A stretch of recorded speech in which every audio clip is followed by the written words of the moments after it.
Billionaire pretended to be homeless to test his new black Maid. The result shocked him. The mahogany grandfather clock in Richard Langston's private study chimed 7 times, its deep notes echoing through the marble halls of the Langston estate. Outside, Chicago's December wind howled like a wounded animal, rattling the bulletproof windows of the 40-room mansion that had been home to 3 generations of Langstons. Richard stood before his walk-in closet, staring at rows of $1,000 suits, but his hands reached for something else entirely. Hidden behind the Armani and Brioni, in a corner he'd never shown anyone, hung a collection of tattered clothes. Dirty jeans with holes in the knees. A stained brown coat that reeked of cigarettes and desperation. Worn-out boots with soles so thin they'd let in every drop of winter rain. 37 years old, and I'm about to play dress-up like a child, he muttered to himself, but there was no humor in his voice. Only a cold determination that had made him one of the youngest billionaires in America. Tonight was the annual Langston Winter Charity Banquet. Politicians, tech moguls, Hollywood stars, and oil executives would fill his dining room, writing checks with more zeros than most people saw in a lifetime. They'd toast to helping the less fortunate while stepping over real homeless people on their way to their limousines. Richard had hosted this event for 7 years, and it had become as meaningless as his Harvard degree hanging on the wall. But this year would be different. This year, he had a plan. As he pulled on the grimy clothes, Richard's mind wandered to 2 weeks ago when he'd hired Aisha Thompson. She was 28, had a business degree from community college, and spoke with a quiet confidence that reminded him of his late grandmother. During the interview, she'd looked him straight in the eye when most people couldn't. She didn't seem impressed by his wealth or intimidated by his reputation. That's what made her perfect for his test. Richard had built his empire by reading people. He could spot a liar from across a boardroom, sniff out greed like a bloodhound, and predict betrayal before it happened. It's how he'd survived corporate America while others crashed and burned. But lately, he'd become obsessed with a different question. In a world where money could buy loyalty, how could he find genuine human goodness? His father had always said, "You never know someone's true character until you see how they treat those who can do nothing for them." Tonight, Richard would discover if Aisha Thompson was the real deal, or just another person putting on an act. He caught his reflection in the gilded mirror. The transformation was startling. Gone was the billionaire who'd graced the cover of Forbes magazine. In his place stood a broken man who society had forgotten. His usually perfect hair hung greasy and unkempt. Dirt from the garden shed smudged his face. The expensive cologne was replaced by the smell of the streets. Richard grabbed an old backpack and stuffed it with newspapers, making it look like he was carrying his life's possessions. He practiced his walk slower, more defeated. His voice became rougher, more desperate. He'd spent weeks preparing for this role, studying homeless individuals downtown, learning their mannerisms and struggles. The irony wasn't lost on him. Here he was, a man who owned 17 companies, pretending to be someone who owned nothing. But the truth was, despite all his wealth, Richard felt emptier than ever. His wife had left him 3 years ago, taking their young son to California. His friends were business associates who'd disappear the moment his stock prices dropped. His family consisted of distant relatives who only called during inheritance discussions. Maybe that's why this test mattered so much. Maybe he was searching for something money couldn't buy, a person who would show kindness without expecting anything in return. Richard slipped out through the service entrance, avoiding the main halls where staff were preparing for the evening's festivities. The December cold hit him like a slap, and he realized these thin clothes would provide no real protection against Chicago's brutal winter. For the first time, he felt a tiny taste of what real homeless people endured every night. He positioned himself by the main gate, close enough to be seen from the mansion's windows but far enough to look like any other person seeking shelter. The iron bars were decorated with Christmas wreaths and golden ribbons, a mockery of the season's spirit of giving, considering what he was about to do. From his spot on the cold concrete, Richard could see into the mansion's windows. Staff members hurried back and forth, preparing for the guests who would arrive in 2 hours. Crystal glasses sparkled under chandelier light. Tables were being set with china that cost more than most people's cars. And somewhere in that golden palace, Aisha Thompson was working, unaware that her new employer was watching her every move from the shadows. The first test had begun. Inside the Langston mansion, crystal chandeliers cast dancing shadows across marble floors as Aisha Thompson moved silently through the halls, carrying a silver tray loaded with champagne glasses. Each step was measured careful. She'd learned quickly that even the smallest mistake would give the other staff ammunition against her. "Thompson!" The sharp voice of Harold Wickshire, the head butler, cracked through the air like a whip. "Those glasses better be spotless. We can't have your fingerprints embarrassing Mr. Langston in front of his important guests." Aisha stopped, set the tray on a mahogany side table, and began polishing each glass again, even though they were already perfect. Harold stood behind her, his pale, hawk-like face twisted in disapproval. At 62, he'd been with the Langston family for 30 years and ruled the staff like a medieval lord ruling peasants. "Faster," he hissed. "The congressman will be here soon, and I won't have you making us look unprofessional." From the corner of her eye, Aisha noticed Margaret O'Brien, the senior housemaid, snickering with two other women near the grand staircase. Margaret had worked here for 15 years and had made it clear from day one that Aisha didn't belong. "Some people think they can waltz in here and take jobs from folks who've earned their place," Margaret whispered loudly enough for Aisha to hear. "Probably got hired because of some diversity quota." The other maids giggled. Aisha's jaw tightened, but she kept polishing the glasses. Her grandmother's voice echoed in her mind. "Baby girl, you got to be twice as good to get half the respect. Don't let them see you break." "Thompson, why are you moving so slowly?" Harold's voice dripped with contempt. "Perhaps this job is too demanding for someone like you." The pause before those last words was deliberate, loaded with meaning that everyone in the room understood. Aisha had heard it all before, at her previous job as a bank teller, in college, even at the grocery store. She'd developed thick skin over the years, but it still stung. "I apologize, Mr. Wickshire. I'll work faster," she said quietly, her voice steady despite the anger building in her chest. Harold smiled coldly. "See that you do. Mr. Langston doesn't tolerate incompetence, regardless of how you got this position." As Aisha finished the glasses and lifted the tray, she caught sight of something through the tall windows facing the main gate. A figure huddled against the iron bars, wearing what looked like layers of ragged clothing. Even from this distance, she could see the person shivering in the December cold. Her steps slowed as she passed the window. It was a man, probably middle-aged, with unkempt hair and a worn backpack beside him. He looked so small and vulnerable against the grand estate's imposing gates, like he was begging for just a sliver of the warmth that flowed so freely inside these walls. "Thompson!" Harold's voice boomed from behind her. "Are you sightseeing? Get moving!"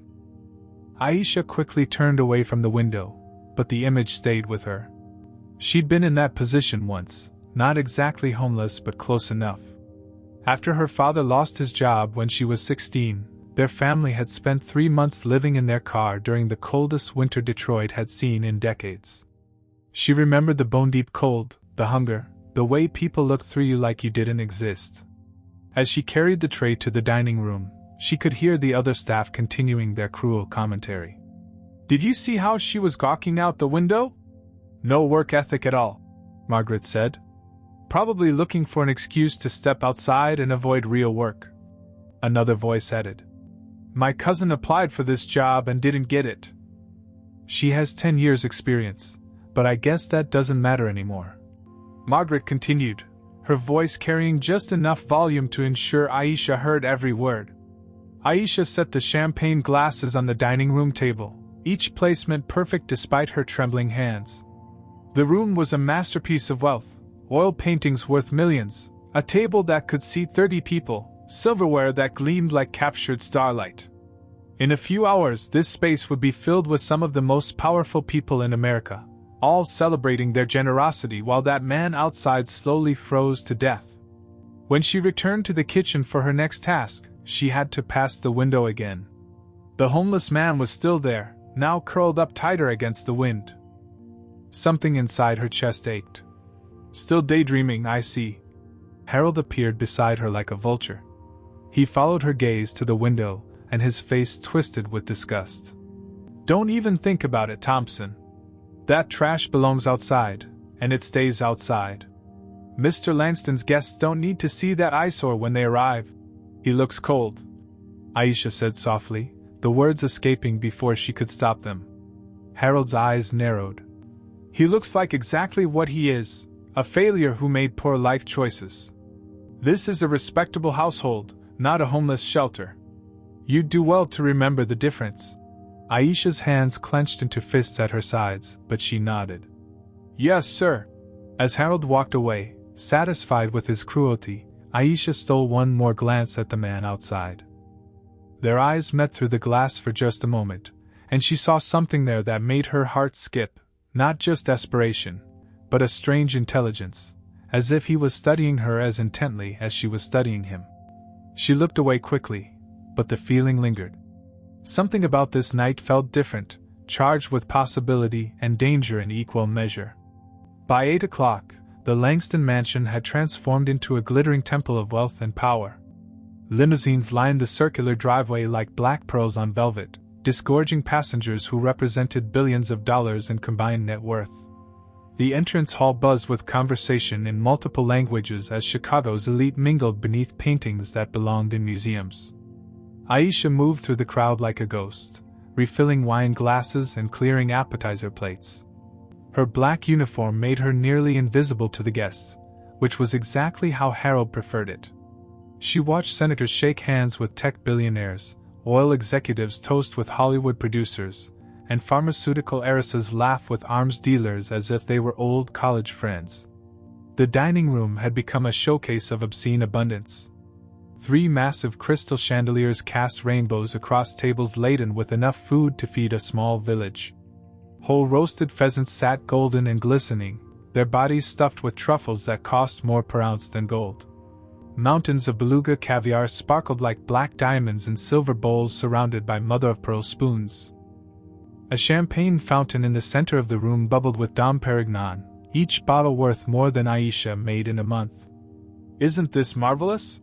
Gushed Senator Patricia Fleming, a woman whose anti-poverty speeches had made her famous while her voting record suggested otherwise. Richard always knows how to throw a party for a good cause. Aisha bit her tongue as she refilled the senator's glass. A good cause. Tonight's charity was supposed to benefit homeless shelters, yet she'd seen the budget breakdown. 80% of the donations would go to administrative costs, code for lining the pockets of charity board members who drove home in cars worth more than most people's houses. As she moved between tables, Aisha's eyes kept drifting to the tall windows facing the front gate. Each time, the homeless man was still there, a dark silhouette against the winter night. He'd pulled a thin piece of cardboard under himself, but she could see him shivering even from this distance. The contrast was so stark it made her stomach turn. "Miss, could you bring more of those delightful little canapes?" asked Mrs. Victoria Ashford, wife of a pharmaceutical CEO. She wore diamonds that could have bought a small apartment building, and her tone carried the casual entitlement of someone who never wanted for anything. "Of course, ma'am," Aisha replied, forcing a smile as she headed back to the kitchen. The kitchen was chaos. Chef Bernard and his team moved like dancers, plating course after course of extravagant dishes. Aisha watched them discard perfectly good food, entire plates of appetizers that guests had barely touched, platters of expensive cheese that had been out for an hour too long, bottles of wine that weren't quite the right temperature. The waste was staggering. In the garbage bins, she could see enough untouched food to feed dozens of hungry people. The homeless man outside could have eaten for weeks on what was being thrown away every 10 minutes. As she loaded her tray with fresh canapes, memories crashed over her like a cold wave. She was 16 again, sitting in the back seat of her family's old Honda Civic that had become their home after the eviction. Her little brother Marcus, only 8 years old, hadn't eaten in 2 days. Her father sat in the driver's seat, shoulders shaking as he cried silently. Her mother held Marcus, whispering that everything would be okay, but Aisha could hear the desperation in her voice. She remembered pressing her face against the frosted windows of restaurants, watching families eat warm meals while her stomach cramped with hunger. She remembered the shame of using food stamps at the grocery store, the way people stared and whispered. She remembered her father, a proud man who'd worked construction for 20 years, having to beg for work on street corners. But most of all, she remembered the kindness of strangers who helped when they had no reason to. Mrs. Chin, the elderly woman who ran a small diner, who would slip them leftover soup when she thought no one was looking. Father Martinez at St. Mary's, who never asked questions when they showed up for the free meals. The teenage girl at McDonald's who pretended to make a mistake and gave them extra food. Those small acts of compassion had kept her family alive. They'd shown her that humanity still existed in a world that seemed designed to crush the poor and forgotten. "Thompson!" Harold's voice cut through her memories. "Table 7 needs water, and you're standing here daydreaming again. What's wrong with you tonight?" Aisha shook herself back to the present. "Sorry, Mr. Wickshire. I'll take care of it right away." As she returned to the dining room, she passed the window again. The homeless man had shifted position, trying to find shelter from the wind, but there was nowhere to go. The estate's security lights illuminated his face for a moment, and she saw exhaustion etched in every line. He looked defeated, forgotten, invisible to the warm, bright world just 50 feet away. Inside, Congressman Bradley was regaling a table with stories about his latest tough on crime bill that would make sleeping on the streets a felony. Everyone laughed as if human suffering was the evening's entertainment. Aisha's hands trembled as she poured water into crystal glasses. The contrast between these two worlds, one of excess, one of need, felt like a knife twisting in her chest. She'd escaped poverty through education and determination, but she'd never forgotten where she came from. And she'd never forgotten the people who'd helped her survive. As the evening wore on, Aisha found herself stealing more and more glances at the window. The homeless man had been out there for nearly 3 hours now, and the temperature had dropped another 10 degrees. She could see him trying to wrap his thin coat tighter around his body, his breath creating small clouds in the frigid air. Inside, the guests had moved on to the main course, prime ribeye steaks that cost $200 per plate. Aisha watched in growing disgust as businessman after businessman cut tiny bites, chewed thoughtfully, then pushed half the steak aside, claiming they were too full from the appetizers. One woman actually complained that her steak was too large and asked for it to be taken away after eating less than a quarter. The discarded food piled up in the kitchen faster than the staff could clear it. Perfectly cooked vegetables, untouched bread rolls, entire portions of the expensive caviar that guests had sampled once then ignored. Chef Bernard's team scraped it all into garbage bins with the mechanical efficiency of people who'd grown numb to the waste. Aisha's breaking point came when she overheard Mrs. Ashford talking to Senator Fleming about the homeless problem in downtown Chicago. "It's really become quite unsightly," Mrs. Ashford said, delicately cutting her steak. "I was telling Victoria last week that we simply must do something about all those people cluttering up the shopping district. They're bad for business." "Absolutely," Senator Fleming agreed, raising her wine glass. "I'm introducing legislation next month that will give police more tools to clean up the streets. We can't have these people making our city look like a third-world country." They toasted to their solution, criminalizing poverty instead of addressing it. Around them, other conversations buzzed with similar themes. The irony was suffocating. These people were literally dining on food that cost more than most homeless individuals saw in a year, while planning to make their existence illegal.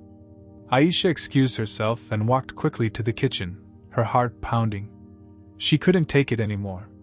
Every instinct her grandmother had taught her about keeping her head down and staying out of trouble screamed at her to walk away, but her conscience wouldn't let her. The kitchen was temporarily empty as the staff had gone to serve dessert. Aisha looked around quickly, then grabbed one of the untouched dinner plates that had been returned from table 12. The ribeye steak was perfectly cooked, accompanied by roasted vegetables and a dinner roll that was still warm.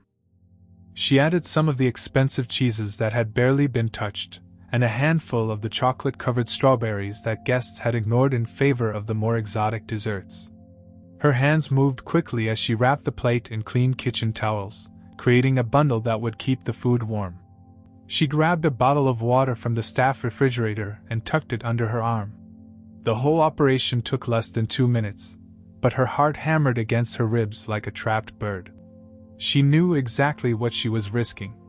Harold had made it clear that any misconduct would result in immediate termination with no reference. And in her world, being fired for theft would make it nearly impossible to find another job. But as she looked out the kitchen window at the shivering figure by the gate, none of that mattered. Aisha slipped out through the servants' entrance, the same door she'd watched Richard Langston use earlier in her first week. The December cold hit her like a physical blow, and she was wearing a proper coat. She couldn't imagine how the homeless man was surviving in just that thin jacket. Her footsteps crunched on the frozen gravel as she approached the gate. Up close, the man looked even more desperate than she'd realized. His face was gaunt, his eyes hollow with exhaustion and cold. When he saw her approaching, he struggled to sit up straighter, as if trying to maintain some dignity even in his lowest moment. "Sir?" she called softly. "I brought you some food." The man's eyes widened with surprise and something else. Was it recognition? But that was impossible. He'd never seen her before tonight. "You don't have to do this, miss," he said, his voice rough with cold but carrying an odd formality. "I don't want to get you in trouble. You're freezing out here." Aisha replied, kneeling down to hand him the wrapped plate and water bottle. "Everyone deserves a warm meal." As the man reached for the food, their hands touched briefly. His fingers were ice cold, but there was something else. His hands were softer than she'd expected, not the rough, weathered hands of someone who'd been living on the streets for years. "Thank you," he whispered, and for a moment, his voice sounded different. Younger. More educated. But the cold must have been playing tricks on her hearing. "Thompson!" The roar from behind her made Aisha's blood freeze. She turned to see Harold Wickshire striding toward them, his face twisted with rage. Behind him, several guests had stepped onto the mansion's front terrace, drawn by the commotion. "What in God's name do you think you're doing?" Harold demanded, his voice carrying across the winter air. "Step away from that vagrant immediately!" Aisha stood slowly, placing herself between Harold and the homeless man. "I was just giving him some food, Mr. Wickshire. Food that was going to be thrown away anyway." "Thrown away?" Harold's face had turned purple with fury. "You stole from Mr. Langston's table. That food belongs to this household, not to street trash." The homeless man struggled to his feet behind Aisha, still clutching the wrapped plate. "Please don't blame her. I didn't ask for." "Shut up!" Harold snapped. Then he turned back to Aisha, his eyes blazing. "You're fired, Thompson. Pack your things and get out. This is theft, pure and simple. Disobedience. I warned you about knowing your place." The guests on the terrace murmured among themselves, some pulling out their phones to record the drama. Aisha felt the weight of their stares, the judgment of people who never missed a meal in their lives. But instead of shame, she felt something else rising in her chest. Anger. Righteous fury at a world that threw away enough food to feed armies while people starved 50 feet away. "If feeding a hungry man is theft," she said, her voice carrying clearly through the cold night air, "then I'd rather be guilty." Her words hung heavy in the winter darkness, challenging not just Harold but everyone watching from their warm, comfortable distance. Harold's face contorted with sadistic pleasure as he grabbed Aisha's arm roughly. "Oh no, Thompson. You're not getting off that easy. If you want to embarrass this household, then you'll face the consequences in front of everyone." "Mr. Wickshire, please," Aisha protested, trying to pull away from his grip. "There's no need to make a scene." "A scene?" Harold's laugh was cruel and sharp. "You made the scene when you decided to steal from your betters. Now you'll face the music." He dragged her back toward the mansion, his fingers digging into her arm hard enough to leave bruises. Behind them, the homeless man called out, "Wait! Don't blame her!" But Harold ignored him completely, focused on his moment of triumph. The guests on the terrace parted like the Red Sea as Harold hauled Aisha through the front doors. Their faces showed a mixture of curiosity and disgust, as if they were watching an exotic animal being put back in its cage. Mrs. Ashford whispered something to Senator Fleming, who nodded with obvious satisfaction. Harold marched Aisha straight into the dining room, where the remaining guests were enjoying their dessert course. The enormous space fell silent as every head turned toward the commotion. Crystal glasses stopped clinking. Conversations died mid-sentence. Even the soft classical music seemed to fade into the background. "Ladies and gentlemen," Harold announced, his voice booming with theatrical authority. "I apologize for this interruption to your evening, but I believe you should all witness what happens when staff forget their place in this household." Aisha felt her cheeks burn with humiliation as dozens of eyes fixed on her. These people, who commanded armies and industries, stared at her like she was a criminal being brought before a judge. She wanted to disappear, to melt into the marble floor, but Harold's grip kept her anchored in the center of their attention. "This woman," Harold continued, gesturing at Aisha like she was evidence in a trial, "was caught red-handed stealing food from Mr. Langston's table. Food prepared for distinguished guests, given away to street trash like it was garbage." Murmurs rippled through the room. Congressman Bradley shook his head disapprovingly. Mrs. Ashford pursed her lips in disgust. Several guests reached for their phones, sensing a story worth sharing in their social circles. "I want you all to see," Harold said, warming to his audience, "what happens when bleeding hearts put misguided compassion above respect for property and authority. This is exactly the kind of—" The dining room's double doors burst open. The homeless man stumbled in, still clutching the wrapped plate of food, his ragged clothes dripping melted snow onto the pristine marble floor. Security guards immediately moved toward him, but something in his posture made them hesitate. "How dare you bring your filth into this house?"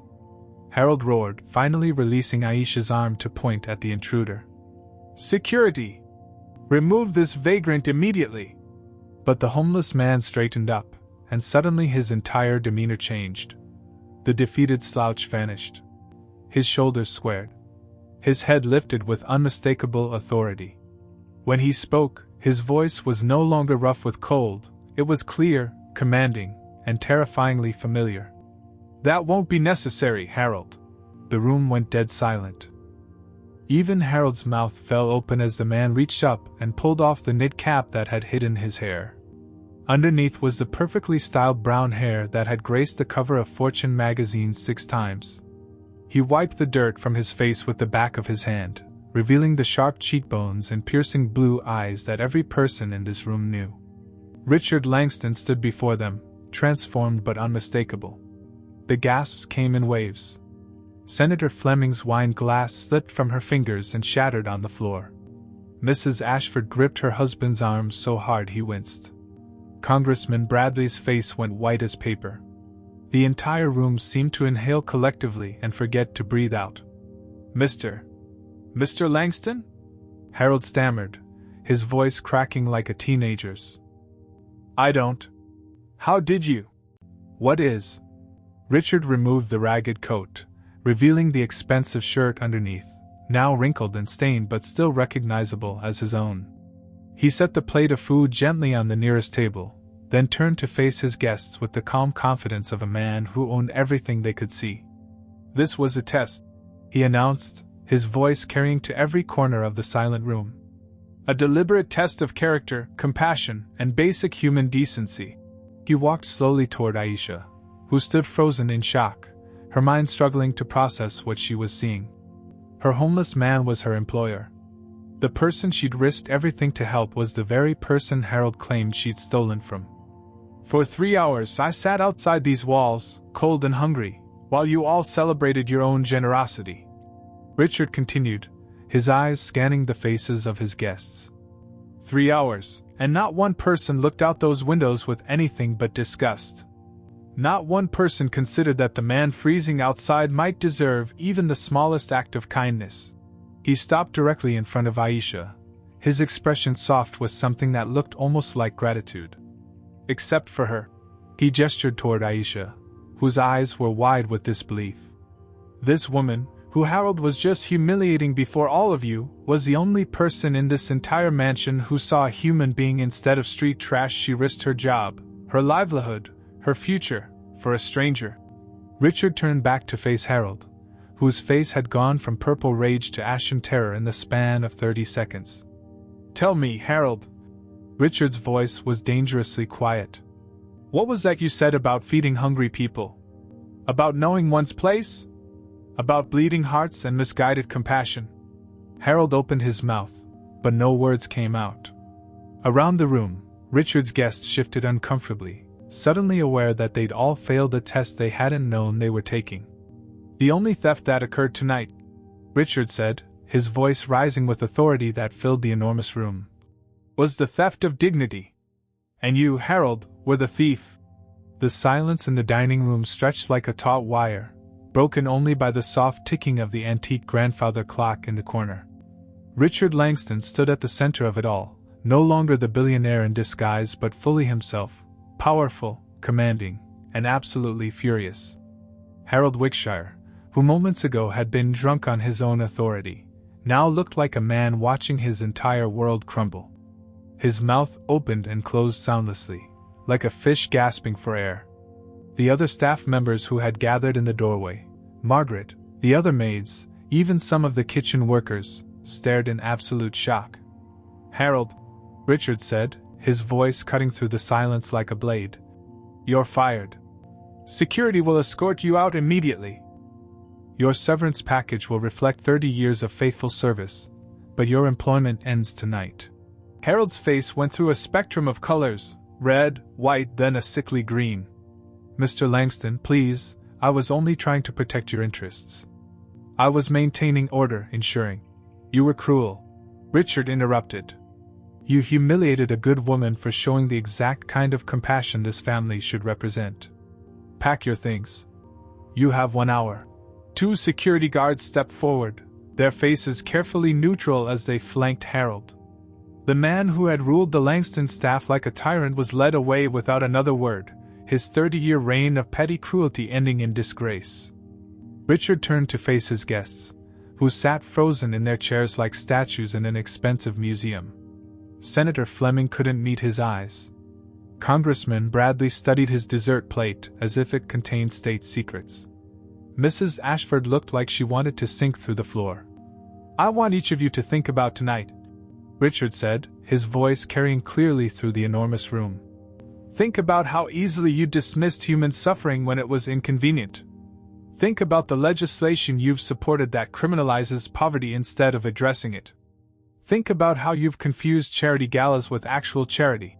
He gestured toward the abandoned plates, the wasted food, the obscene display of wealth surrounding them.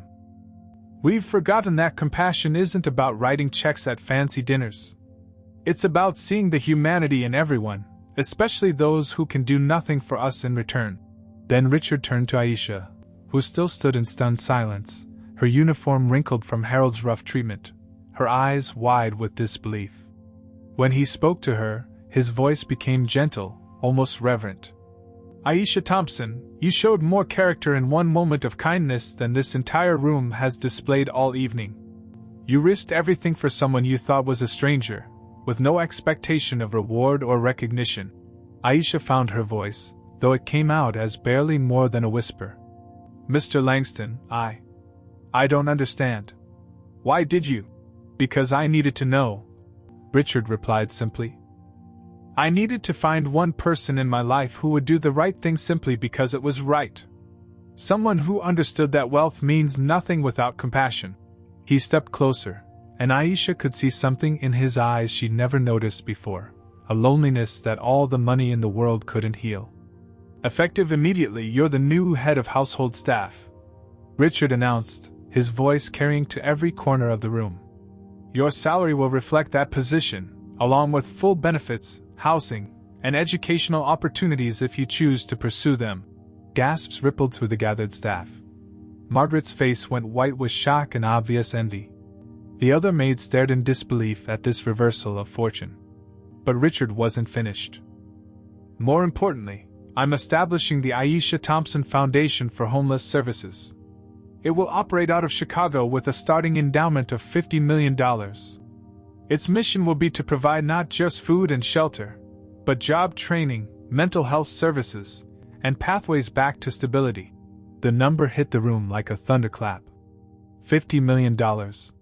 More money than most of the guests had ever seen devoted to a single cause, named after a woman who an hour ago had been nobody in their eyes. Aisha's knees nearly buckled. Mr. Langston, I can't. That's too much. I don't deserve. You deserve more, Richard said firmly. You deserve to live in a world where kindness is rewarded instead of punished. Where doing the right thing doesn't require courage because it's expected from everyone. Tears streamed down Aisha's face, but she wiped them away quickly. Even in this moment of triumph, her grandmother's lessons about dignity remained strong. I accept, she said quietly, not because of the money, but because I can help people who need it. People like I used to be. Richard nodded, understanding passing between them.